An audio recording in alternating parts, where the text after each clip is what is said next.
Hi, you're listening to Delusional Optimism with Dr. B, where we explore human resiliency and learn how people thrive even after adversity. We break down the complexities of the human brain so concepts are simple and relatable. It's fun and empowering to understand how your earliest experiences influence your relationships today. What makes you tick? Dr. B is a speaker, trainer, and consultant who understands emotions and human development from the inside out. Let's dive into today's episode. Here's Dr. B. Hey everybody, it's Dr. B, and we've got a two-part episode coming at you this round, and it's called COVID Chaos, Anxiety, Depression, and Suicide During a Pandemic. It's scary times we're living in, and people are suffering from these things at just incredible rates, and we wanted to address some strategies for people to take care of themselves and take care of people they love. So some of the things that you're going to learn in part 1 and part 2 are these. Suicide prevention is not prediction. We got to get that cleared up. Also, building real support systems. We all hear do yoga, breathe, listen to music, but we need those are great, all great, but we've also added some other support systems to take care of yourself and people you love. Last but not least, how to disrupt anxiety and depression. Anxiety and depression have just skyrocketed during this global pandemic of COVID-19, and we can trick our brain to pull us out of anxiety if we know how to.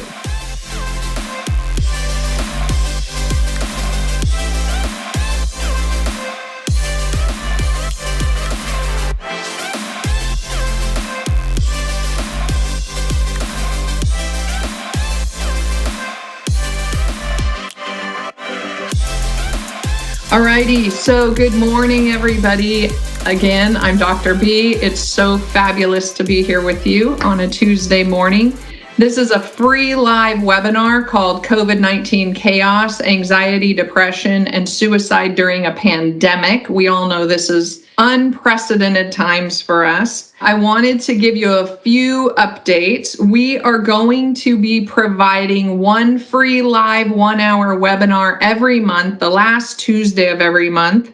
So October 26th, November 30th, December, we're going to take a holiday break for self-care. So there will not be one in December. And then we will be back on track January 25th. We do this not because somebody else in the wings are paying us to do it, but because we very much care about giving back to our community and to sharing information with people. So we appreciate you taking time and spending time with us this morning, and we hope to make it worth your while. I think for sure we will. We are booking live events for 2022. We do all of our work together. Melissa, you can't see her, but she is fabulously amazing, and I couldn't do this work without her. So when you might hear her voice, that's Melissa Morrison, and she is just awesome. She is also in the mental health field. She has a master's in clinical social work, so she is also a trauma-informed, experienced person. So this isn't just a one and done for her. We will be, like I said, booking live events and virtual events and projects and consulting and all of those things in 2022. When we book up, then we set up a waiting list. So if you want to be on that, or if you're interested in talking through a project that you're thinking about for 2022, please get a hold of Melissa or I, and we can talk that through for your organization or business, because this is the future for sure. We always work directly with our clients. That's it. We don't train the trainer. We don't do other, send somebody out to work with you. We only book events that Melissa and I can be at, or we can bring a team in to do the work, because the work has to really be done by somebody who's had experience in this field for a long time. And I've been working in trauma-informed care and around ACEs and early childhood and clinical psych for decades. So we believe that it's very important to have strong footing in the field in order to do this work. So we do it personally and in a very connected way. So also on-demand classes in the Leave a Life Print Academy that you logged into to get into this class will have CEUs attached to them for all different sorts of fields. So attorneys, doctors, nurses, teachers, even auto mechanics if they want to.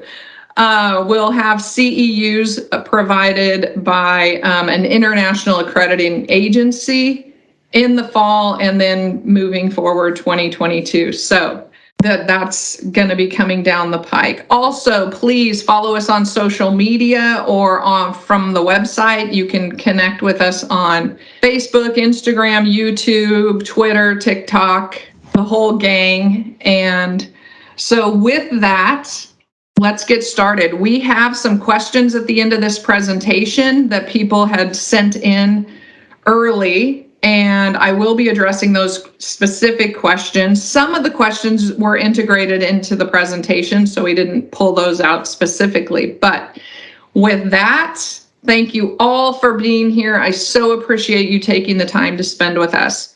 So let's get started. COVID-19 chaos. We all know we're in the middle of some chaos. Anxiety, depression, suicide during a pandemic. All right, so here's the agenda. This is just the tip of the iceberg. We have about 45 minutes before questions to talk about something that we could literally talk about for at least, 25 hours straight. So we're not going to get everything covered in this 40 minutes, but we are going to, hopefully, you're going to get new information that you've never heard before. So we're going to talk about pandemic history in general. We're going to talk about anxiety, depression, and suicide from definitely a clinical perspective, as well as, a clinical perspective and overall mental health perspective.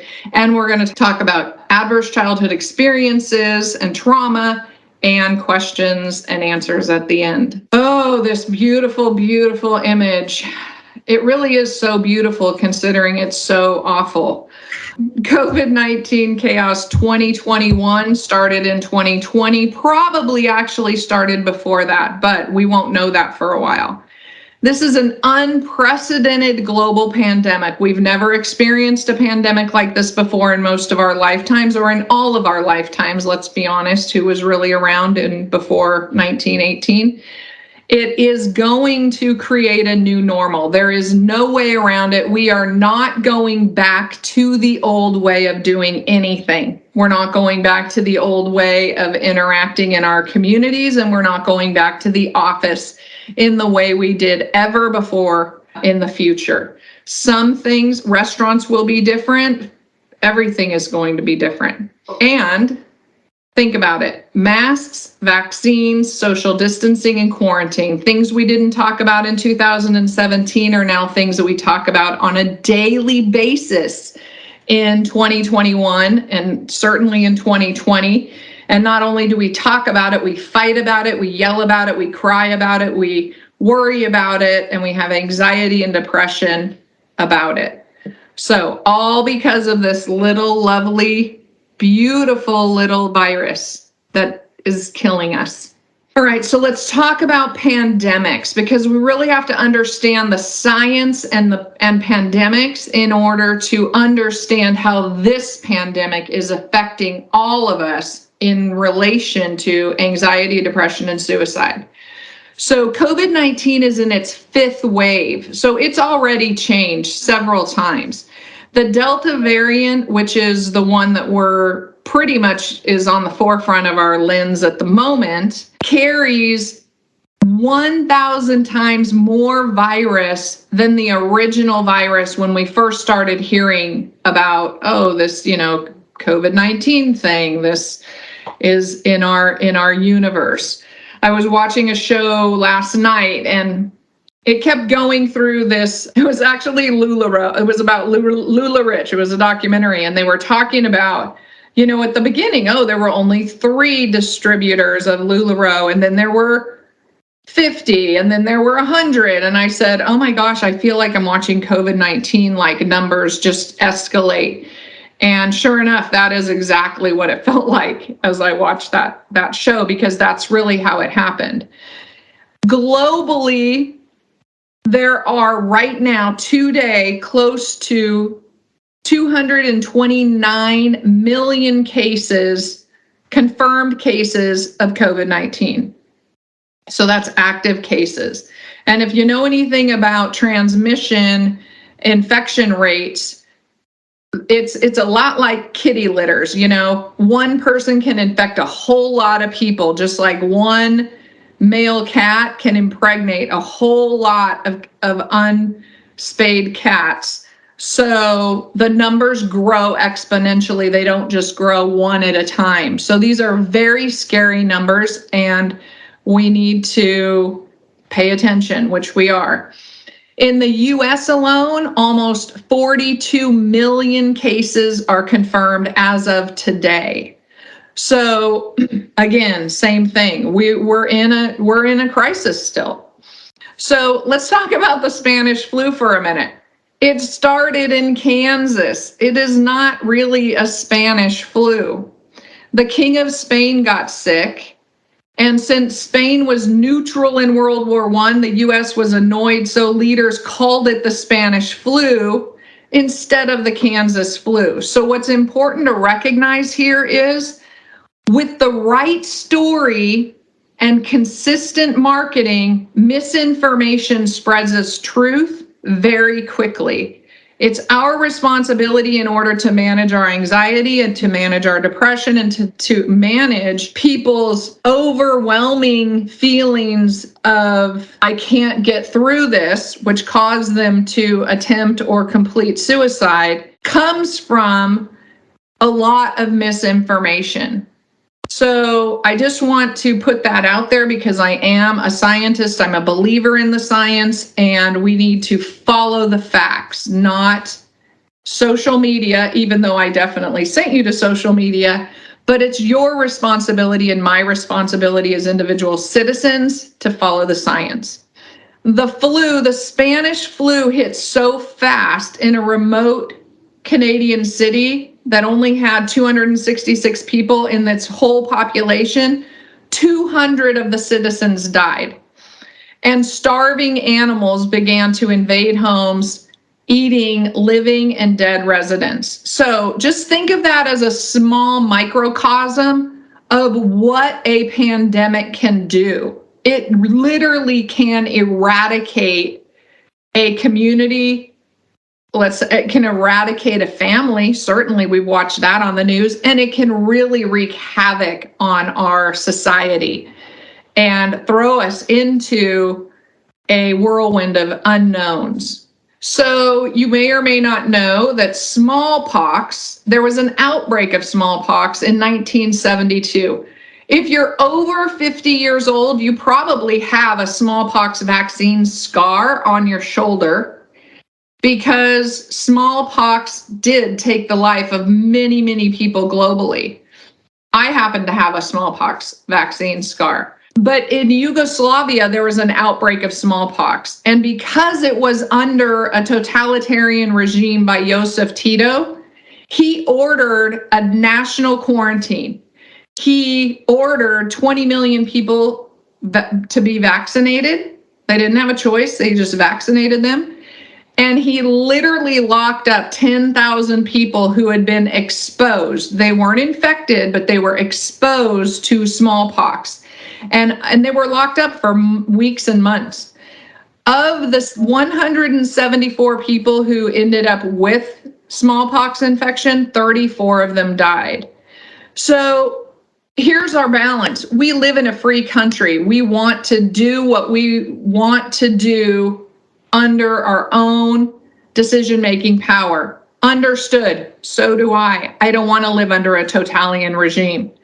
At the same time, this was a very effective way to stop a sickness, a disease, in its tracks. And today, smallpox does not exist. It's eradicated in the entire world. So nobody's going to get smallpox ever again. So there are some powerful reasons why there's such an insistence around vaccines and all the things, masking, social distancing, and other protective factors, quarantining. Let's talk about AIDS for a second. We all think, patient zero was a flight attendant flying around. He was gay. He was having sex with everybody, in all these countries. And that's how AIDS started and was spread. No, actually, it was not true. It was the first person that we have in known case was actually a teenager who died in St. Louis, Missouri in 1969. He died of the AIDS virus. We allowed politics and social bias against the LGBT community to interfere with our science of treatment. We needed to research, we needed to get the word out, we needed to put in protective measures so we could slow the spread of AIDS. And now today we still have, our AIDS epidemic is under control because we now have medications and cocktails to manage it as a chronic disease. However, it killed millions and millions of people, and we probably could have stopped that had we not allowed it to become so political.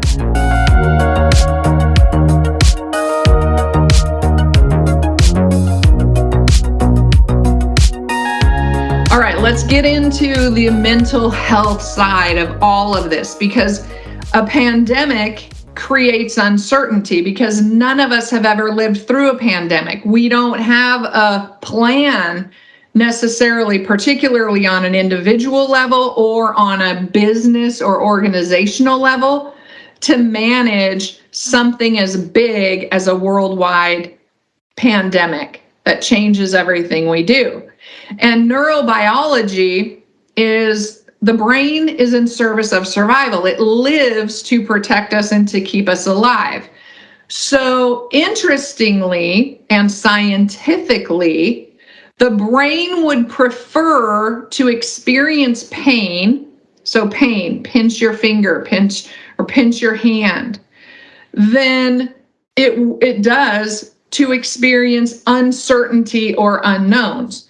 Well, pandemics are full of unknowns, and pain is easier to cope with if you know what to expect, because your brain can load up and prep for that experience of pain, and it makes it manageable. They've actually done research on this, and they've said, okay, you're either going to have this pain, we're going to give you a painful poke, or this other group said, yeah, we might give you a poke or we might not. And then they measured the level of anxiety between the two groups. Well, guess what? You would think the group that they were all going to get the poke would be more anxious because they're all going to get poked. And in reality, the group that had the unknown factor was way, way more anxious, because they didn't know. So they didn't know what to expect. So they couldn't prepare and cope with that expectation. The brain would rather experience pain than sit with an unknown for any amount of time. This is where the chaos in the title comes in, because pandemics are just loaded with unknowns and things are changing on a daily basis, constantly. So remember that. Because being aware of that fact really helps people to manage anxiety. Like, I'm in an unknown situation, I'm feeling anxious.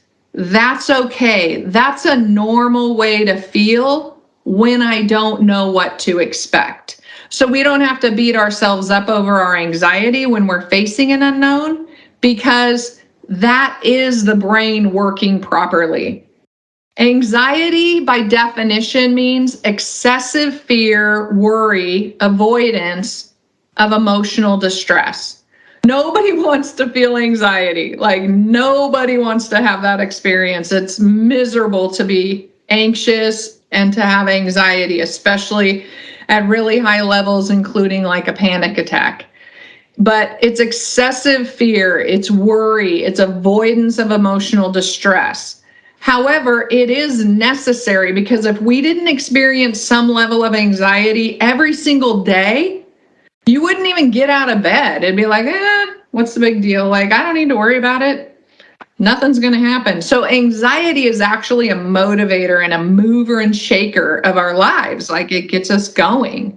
So remember, the brain is in service of survival and the brain does not like unknowns.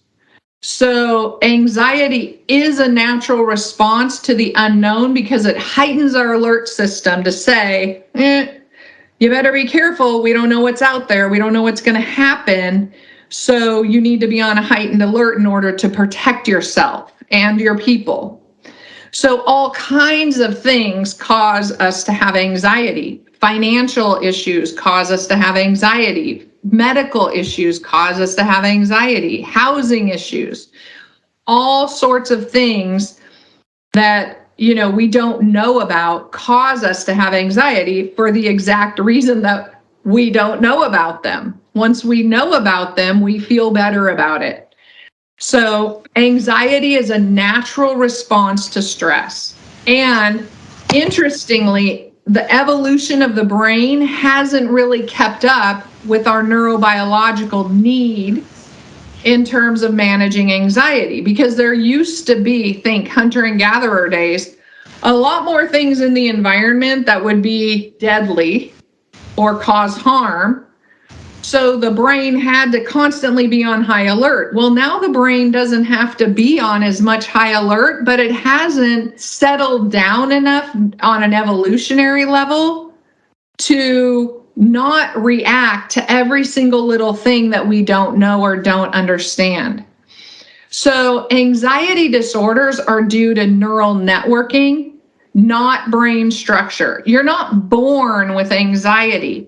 Your brain wires where it fires. And one of the places the brain fires a lot is when we're experiencing unknowns and anxiety. And so we set those patterns up in the wiring part of our brain because we're firing in anxiety, which is triggered by unknowns, unexpecteds, and surprises. So let's talk about anxiety a little bit more. Look at this picture at the bottom of the page and think about what you see.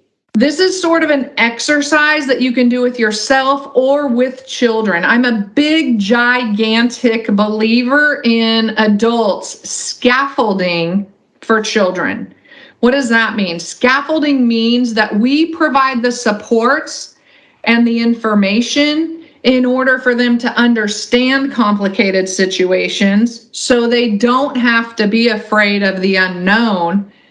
They can understand it at a developmental level, and then they're not going to grow up and have generalized anxiety disorder or be anxious about things because they didn't learn about them until they were adults after the wiring and the firing patterns have already set a neural pathway in their brain. One of the things we can do is with kids or with ourselves as adults and other adults is to do neuro engagement activities.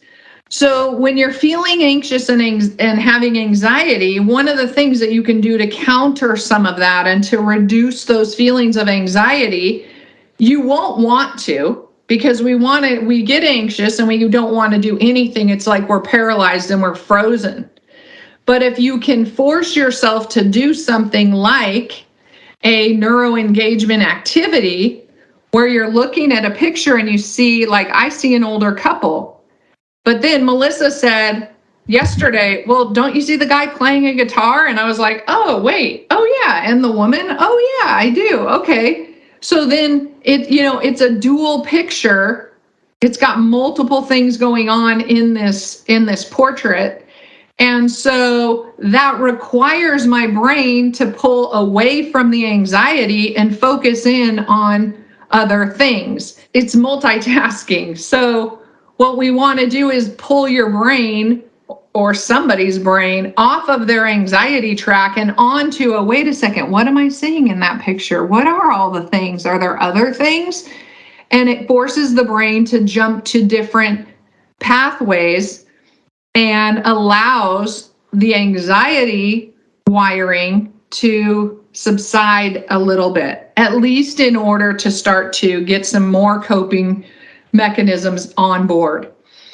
So the other thing is, and if you know me, and now you do know me, so you know I'm a lifelong surfer. I've surfed my whole life since I was about 11, 12 when I learned to surf. I never surf waves this big, but I love to watch people surf waves this big. But I've surfed some pretty big waves in my life. So surfing is one of those things. And this is I look back on my life now, and particularly when I was surfing at least once a day, often twice a day, as a young kid and an early teenager. I would surf before school, after school, and sitting in the ocean, a natural environment. We know 15 minutes in nature actually changes the brain, and it's calming. So getting outside, getting in nature somehow is a strategy for reducing anxiety. But what the thing about surfing is, and there's a lot of other activities that I'm going to share with you in a sec, that surfing for me, you have to sit on the board and you have to wait for sets to come in.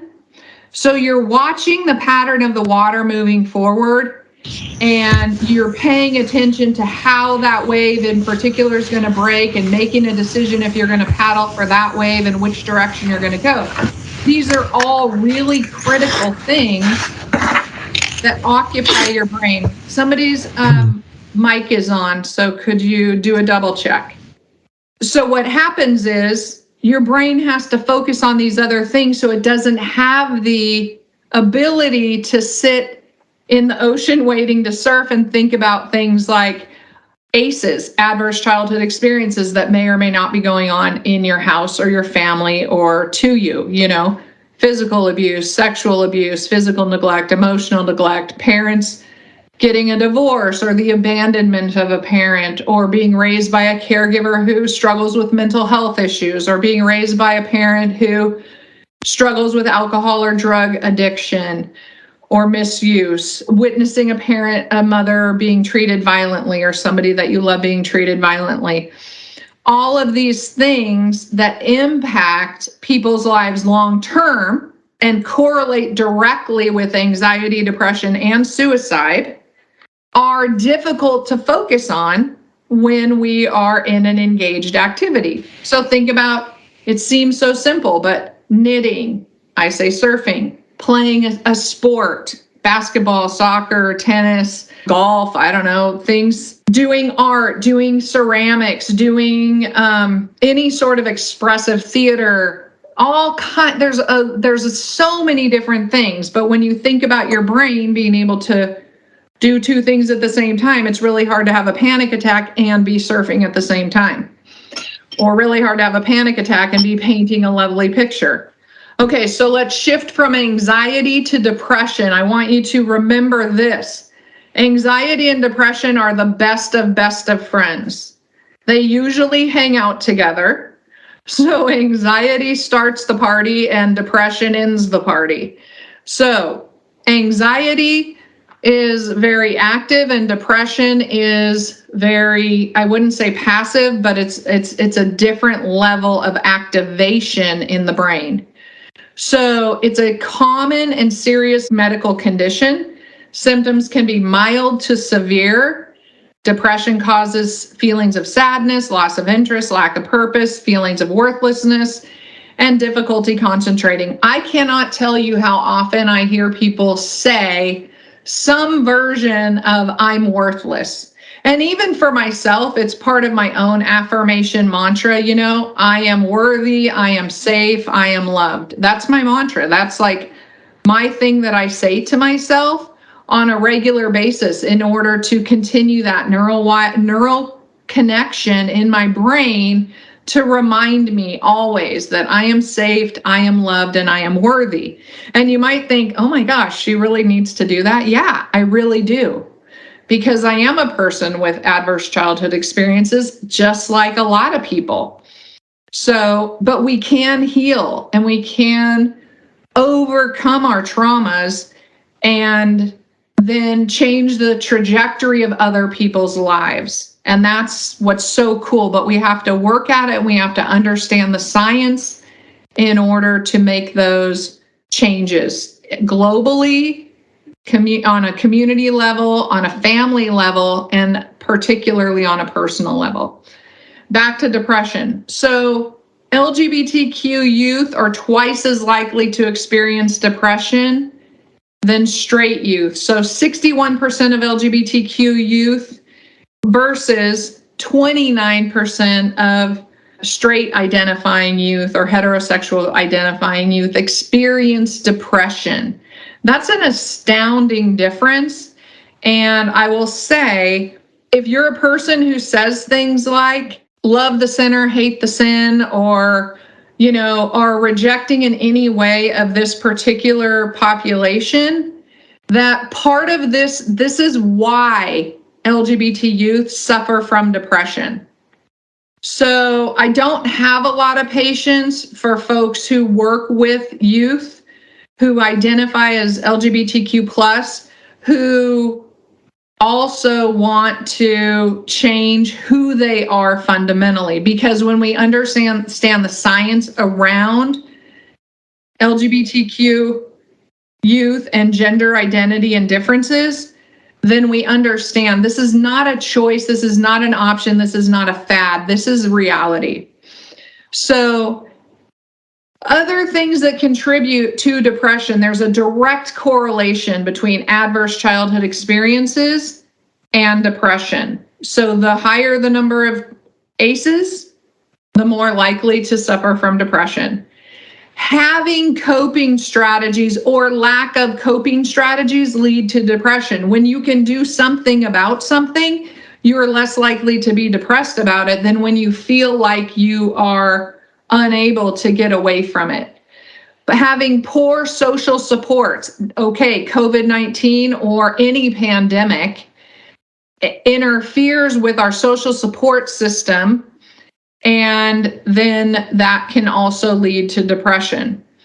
And there are some genetic and biological contributions and factors, particularly epigenetic contributions and factors. So if you're a parent or your grandparent suffered a lot of trauma, this is a whole other episode, super interesting though, that trauma can genetically be passed to generations after that person's life. So my trauma can be genetically, not just socially transmitted to my children, but genetically transmitted based on expression and non-expression of genes.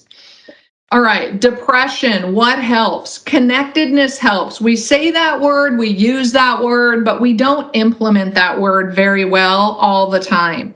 Connectedness means being able to have, I'm going to say, intimate conversations with people so that we feel like we have a shared experience and you can understand my story and I can understand your story. Because when we can understand each other's story, we can become emotionally connected.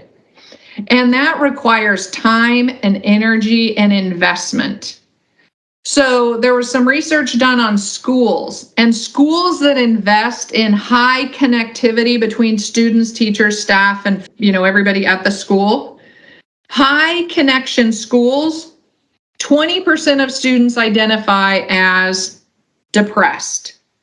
In low connected schools, half of the students at the school identify and meet the criteria for depression. That is unacceptable and frankly, just a waste of all of our money in terms of education. We should not be sending our kids to school depressed because they can't, depressed and not dealing with depression on a very, very crisis serious level, because you can't learn anything when you are in a clinical depressed state.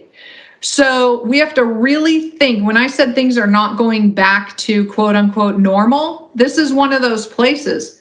School is not going to be normal. We have to begin to focus on mental health issues in the classroom, because that's how people actually become educated and learn new things is when they aren't depressed.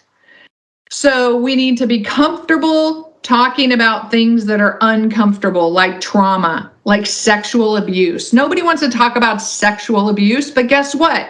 If we don't talk about sexual abuse, one, continues to happen. Two, continues to make people feel shame who have been perpetrated on or violated by sexual abuse. And the reality is 1 in 3 women are sexually abused. And I think the number for men is 1 in 4. So if not 1 in 4, it's 1 in 5. It's very close. So we have to be talking about these things. Teaching coping strategies. Nothing is more important in life and building resilience and strength of character and community than teaching people purposeful coping strategies. What do you do when you run into a problem? Do you scream at people and throw things and stomp on the floor and cry? No. We say, okay, take some deep breaths. Okay, let's first get ourselves emotionally grounded, and then let's have a conversation. Or let's, first find our common ground. Where's our common ground? And then let's have a conversation about, where do we differ and how can we find a respectful place to have a conversation? Coping strategies are, what are you going to do if they're out of celery at the grocery store and the recipe that you're planning to cook requires celery? Okay, you use a different vegetable or you leave it out. That's a coping strategy. But sometimes that simple problem can cause people to collapse. Now I can't make what I was planning to make, and now I don't know what to make, and now I'm lost and I can't make dinner, and I have to buy dinner out, and I don't have enough money. And you can see how the wheels spin and we go down into the tunnel of depression. We have to have schools where mental health is more of a priority than educational outcomes, because mental health is part of educational outcomes. We will have better educational outcomes when we focus on mental health. And last but not least, parenting supports. Most parents are young when they are parents. Like, that just is the way the world works.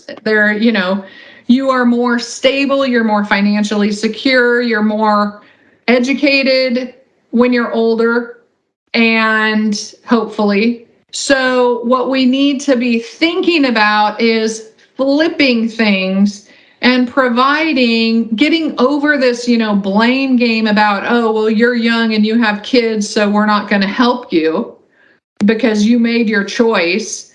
And instead think, you know what? It's a good investment for me to invest in everybody's children, because everybody's children make up my community.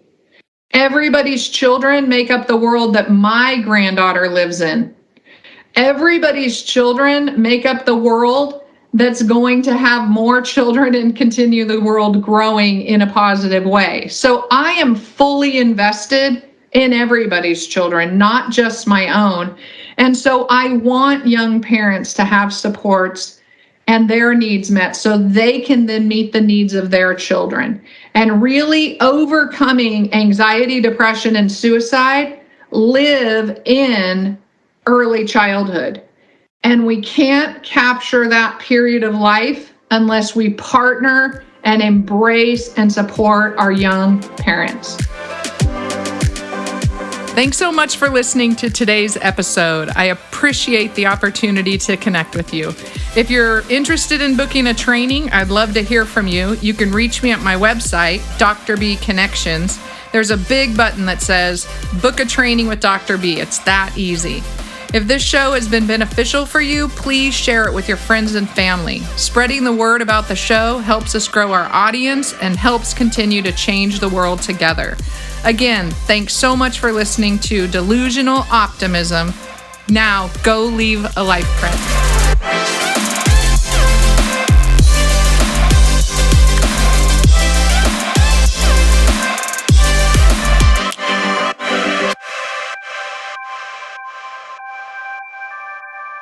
All content on Delusional Optimism is for informational and educational purposes only and does not constitute medical advice and does not establish any kind of patient-client relationship. A patient-client relationship is only formed through a written contractual agreement. If you need medical or mental health care advice, you should consult your doctor or therapist or go to your nearest hospital.